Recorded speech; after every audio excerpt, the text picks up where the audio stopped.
because they're gonna do like a birthday dinner for me since I was away in Japan, which is sick. Now my 240, as you can tell, is not here. I'm gonna be picking it up from paint on Friday. Really excited to see the car. I'm really excited to show you guys the car.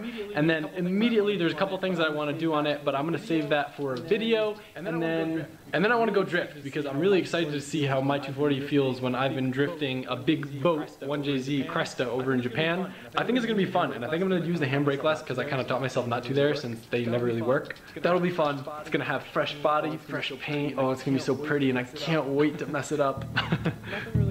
Nothing really new on the interior yet. So Nicole, how have you been liking the 240 now? I love Gabby. How would you compare it to the SR? So much better, dude. I feel so bad for you. Why? My car is so much better. Jerk? It really is. You know it though. It's not a jerk when I'm pointing out the back. I mean, my car makes more power still, so. It doesn't matter, my car. Why do you choose to drive my car over yours? Because I don't have my car right now. But even when you did, No. you still chose it. That was before you had a 1J.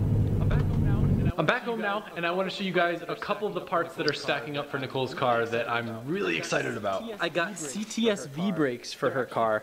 They're actually 4-piston Brembos that are really, really cheap, brand new. They look awesome, they feel great, and they're super easy to put on 240s. I love how they feel on my car. I think we're gonna probably get them powder coated gold. I'm just waiting to put them on until I get over fenders for her car because you need spacers, otherwise the wheels will hit the calipers. From the day that we got the car, we knew we were gonna switch it to pop-up lights. There's no hope for the Sylvia front end, but we are gonna hold on to it in case for some reason we ever wanna use it for another car or whatever, because they're kinda hard to come by. I think I gave you guys a little brief preview of this already, but for her front end swap, I got her a carbon fiber hood. I don't know how the carbon fiber is gonna look with the purple. It might look cool, but if it doesn't for some reason, we can always just paint it purple.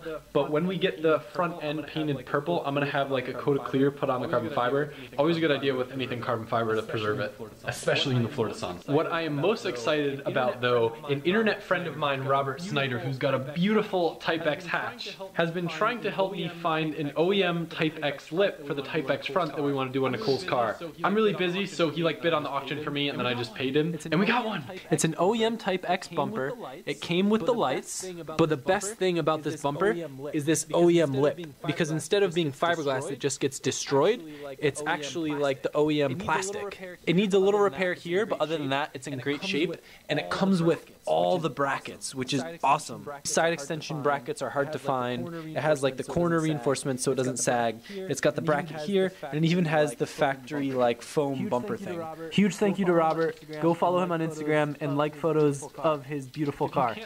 If you can't tell, Nicole's build, I'm kind of like living vicariously by creating another awesome street car, since my car is slowly turning into more of a race car. Because 240s are fun when you can drive them around town, and they're fun as race cars, but it's not the most fun always driving a race car around town when you have like a cage, solid engine and tranny mounts, and no AC. So her car has been really fun. I know you guys really want a 2J update, but there's so much to talk about with, so I'm gonna wait to do that as a separate video. There's also some stuff that I gotta figure out. Just as a quick reminder, these turbochargers will be on my website now, so please go check them out. Huge thank you to my friend Matt. You guys might remember the guy that drives the blue VRZ. He actually designed this for me in like SolidWorks. He's like an engineer and he did an awesome job. We had like a lot of issues trying to make it so it would work with the mold. And to James Harvey too, because these would not be here if it was not for him. I'm pumped. Thank you guys so much. I hope you enjoyed this video, and I will see you tomorrow. My ultras aren't good enough for you anymore.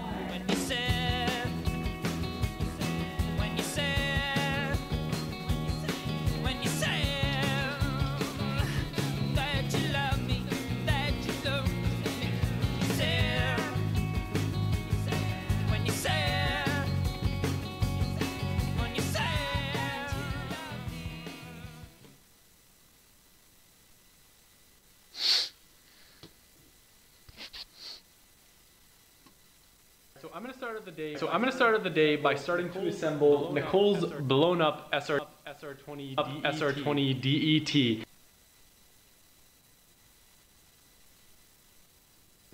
Because if I don't, it's going to be sitting in my garage in the way for months.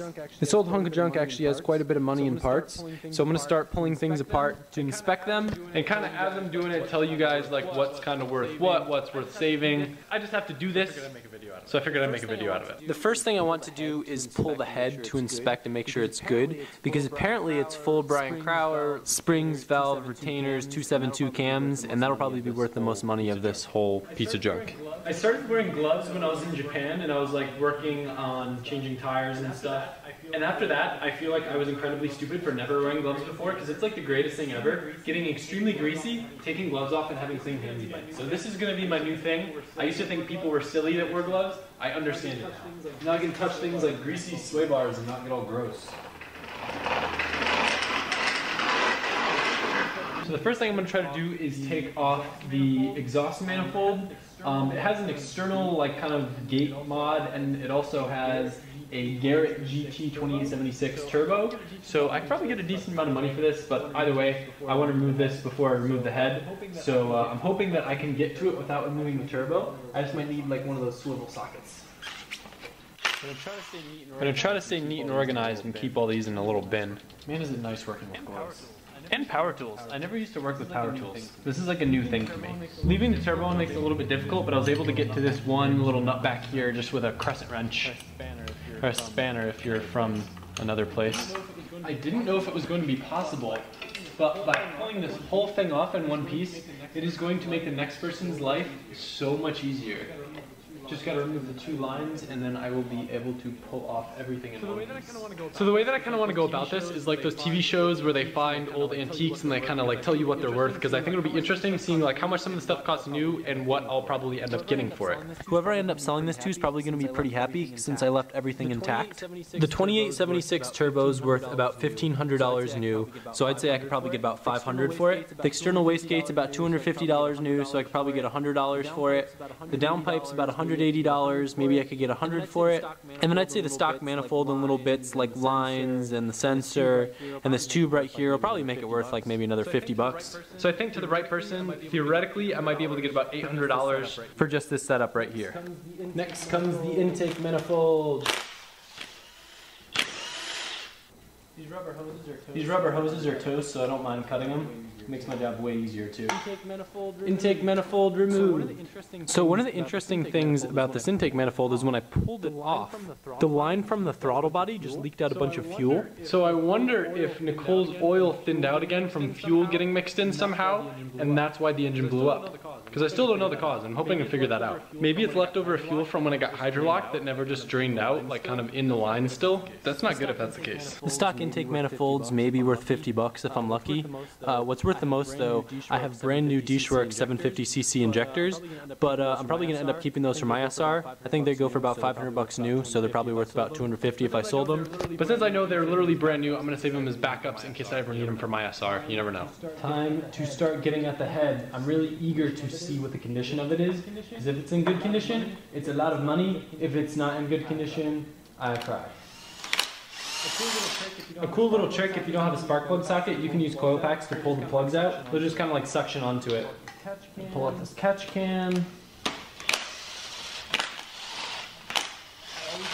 I always forget this one nut in the middle. Curious to see what it looks like under here.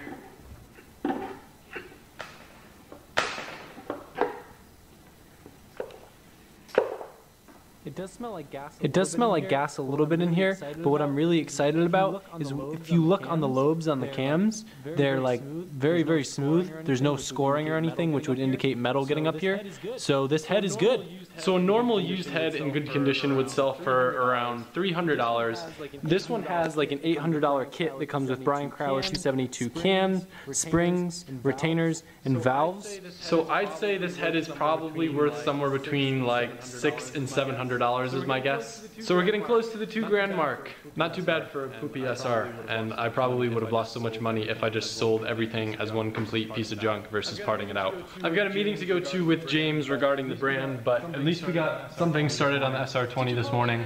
To Chipotle! It's been ages since I've been in this thing.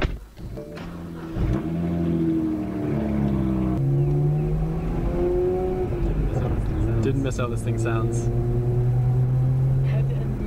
had to end the meeting short because Nicole is driving her car, and like a good wifey, she was paying attention to the temperatures, and the car got up to like 230 on the highway, which is not good. I think it's because just yesterday I flushed out the coolant and instead I put in water and water wetter, and I have a feeling there's just still a little bit of air in the system. Even though I bled it like 3 times, somehow that car is just really, really hard to bleed.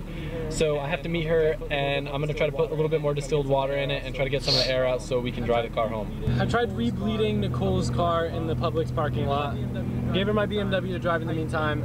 I think what it is, I switched the radiator caps, and even though it had the same like pressure rating, it wasn't letting the fluid overflow. So I think it like contained all that pressure, and then it started boiling the fluid because it was boiling like real hard.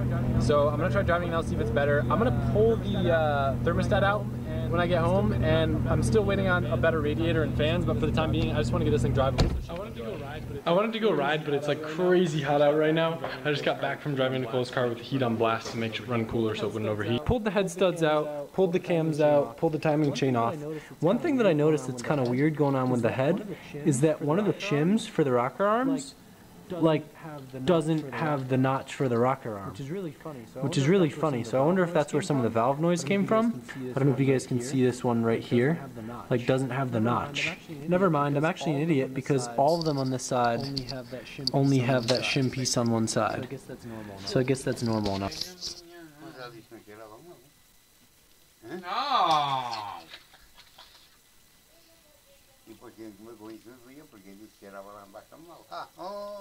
Bem feita. Ah, foi, assim, tá bem. Paga você.